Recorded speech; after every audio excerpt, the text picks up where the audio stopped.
trinato na parang aso at nakaranas ng matinding physical at psychological abuse noong siya ay bata pa. Yan po ang isiniwalat ni Liza Soberano sa documentary podcast na Can I Come In? Nasa frontline ng balitang yan, si Laila Pangilinan.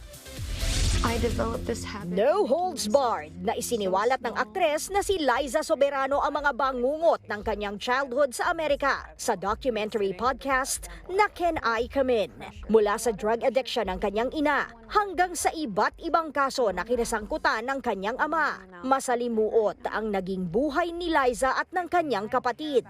Umabot pa sa puntong dinala sila sa foster care. Dito raw dinanas ni Liza ang matinding physical at psychological abuse. Tinrato raw siya na parang aso nang kumupkup sa kanyang best friend daw ng kanyang ina.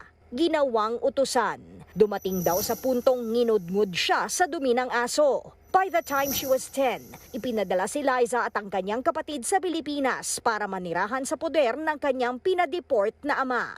2 years later, nabago ang takbo ng buhay ni Liza nang pasukin niya ang showbiz. Dito rin anya, sa industriyang ito una siyang nakaramdam ng pagmamahal mula sa mga fans at sa nooy screen partner at real-life boyfriend niyang si Enrique Hill. At pagkatapos nga ng 3 taon, formal nang ibinunyag ni Liza ang breakup nila ni Ken. Umabot ng 8 taon ang kanilang relasyon and at some point, inexpect daw niyang mauuwi ito sa kasalan. Sa huli nagdesisyon ang Liz Ken to part ways. Pero itinuturing niya ni Liza na beautiful breakup. Nagbabalita mula sa Frontline, Laila Pangilinan, News 5.